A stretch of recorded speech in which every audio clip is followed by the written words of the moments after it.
Hi everybody, it's K.Ho here with an audio commentary of this fixer over at 485 Day Street, listed with our friend David Parry and McGuire. It's a barrel-front marina-style house, and you'll see, well, that's a barrel-front right there. It's in a row of 5 or 6 of them, characterized by the barrel, half circle or quarter circle. But let's take a look inside. So we are in this great part of Noe Valley where it cuts off at K.Ho Street. Inside you'll see there's a big garage, which we'll see later. And there's Mr. Raffy, he's with us. Like all these barrel-front marina style, they have the terrazzo stairs going up, and they're open and exposed. And you have this landing up here, which Mr. Raffy has beat me to. You'll notice inside, once you get inside, you're going to see some of these old traditional fixtures and details. The good thing about this home is that there aren't that many things that you want to save. And that's a good thing because it makes the renovation easier. So you have this hallway here, and we're going to take a look at this bathroom. This bathroom is pretty old school. That's a really large tub right there. You've got the hex tile that you remember. But you'll see that, you have the old taps there, down there, and the tub is a 6-foot one. And you've got this light well in the back here. The story that we told here is that we've seen this tub before, and we've seen those be porcelain. There was one set that we saw in the sunset where the people actually sent it to England to have it done.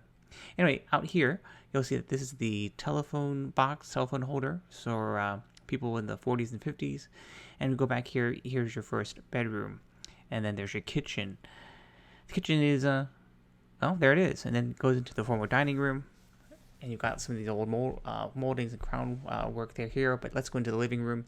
Living room, you can see it's the arts and craft style with the marina. Beyond that is the hallway that we came into, and behind that is the exterior wall. Notice that there are 5 windows in front.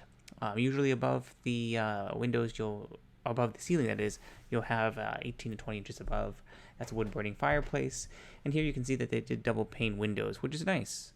It's nice that you have a tree right in front, and Raffy took a nap. And you'll see that these are wood floors. I think it's a wood-burning fireplace, and you see that very ornamented cove ceiling. I'm probably saying here that the area that most people tend to do is they tend to open up this entire space going back. The walls that run parallel to the home's edge tends to be the ones that are load-bearing, and the ones that are perpendicular like these are the partition walls.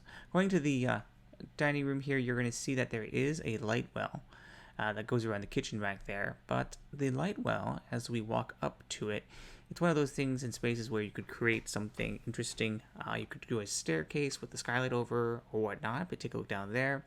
There's your neighbor right there, and you'll see that this light well goes down all the way to the basement level too, or the garage level that is. A lot of times trying to fill it in would be something that a lot of people want to do, and it's one of those things that, like anything else in Noe Valley or anything else in the city, if you try to expand beyond the 3D envelope, you're going to need some architectural help, contractor help, and you're going to have to go through the planning process as well, which involves neighborhood notification. The kitchen here is kind of impractical. I mean, it's practical for when it was, but behind the kitchen, it's interesting. I think there's Raffy, he's leading us ahead. There's a floor plan, which is just a little atypical for this style of home. But Raffy leads us back towards this back bedroom here. And we get to take a look. There's a bathroom back there, which we might see, but we might not. But we're going to take a look back here to the backyard, which is super important. It's on a hill. You notice that that's a very, very tall tree. Most likely it's a heritage type of tree or whatnot, but anytime you want to trim a tree in the city or take one down, it is very difficult. But notice here that the slope of the backyard is something that you'll have to consider. So if you want to dig things out or not, there I note that the fence looks to be relatively nice. And the most important thing about this backyard is that the neighbors, you can see right there, have gone back. They went back about 14 feet, and these neighbors here, I'm not exactly sure how deep they went back to, but if you were to expand, that's where you would go. The question is whether or not you would dig it out. I'm not sure you would. See down there, because, you would end up with a room or a space that goes out. See, if you dig down there, you would go out and you'd still have that sort of terraced walkway there, so you'd have to scoop it down, and I'm not sure you'd have that walk out living space that you would want. Again, over here on the light well side, I think I show you here, yep, that you do have a certain amount of space here. It's usable space, and filling in light wells, it should be easier than, say, going up and creating a big box. When we leave this room, we go over, there's that side again, and we go back out towards the kitchen. I think we might pop out to the light well here. I'm not quite sure, I can't remember. The kitchen, really not worth saving. I think the configuration at the time is different, and that's the kitchen from the other point of view. They have these built-ins from before, and this is a truss sale. It's been there for a while, so obviously, you can see why it's sort of deteriorated over the years. Yes, this is the, see the amount of space you have. You have a pretty large amount of space. One of the challenges that goes down to the garage slash ground floor level. One of the challenges here is that everybody else has gone back, but not that many people have gone up and created the noise. So now we're going to go downstairs to the foundation, or to the garage. So notice here that the sidewalks have been redone. That suggests that the sewer lateral has been redone, and a few of the neighbors have had that happen. That makes sense. Into the garage we go.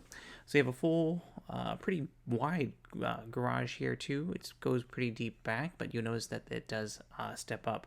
Over here, one of the first things we noticed, and it's unusual, is that you actually have a solar power array here. That's the inverter, and that's one of the surprises you find in real estate. Back over here, you'll see that there is room for one-car parking, and over here you see it does step up. And one of the things we notice is this bizarre orb. I'm not sure what it does, why it's here, but it's kind of fun. I notice here, I found a light switch.